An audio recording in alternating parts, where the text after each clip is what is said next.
Welcome to Home Cooking is for the Birds. We are going to start this recipe off with 1 pound of ground turkey.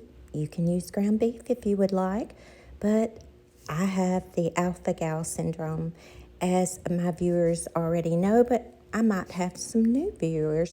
I am allergic to pork and beef. You will occasionally see me cook pork and beef because I'm not allergic to touching it or smelling it.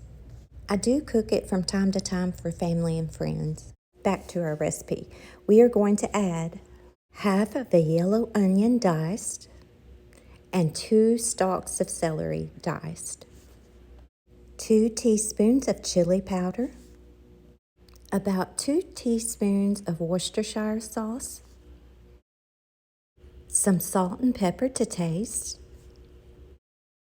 Now let's put a lid on this and we are going to let this simmer for about 10 minutes until our onions and our celery have softened up.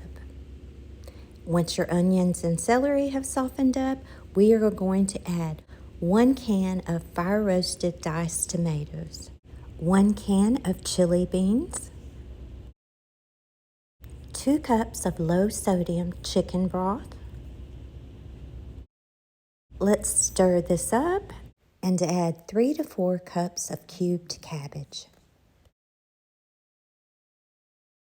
We are going to keep our stovetop fire or burner on simmer, and then occasionally you might want to give this a stir, and we're going to let this cook about 20 minutes, just long enough to get the cabbage to the texture that you like. Keep the lid on it, and voila, 20-30 minutes later, dinner is ready to be served. This is always so good, and I do mean really good, and we had to carb it up with some cornbread because this is a low-carb meal.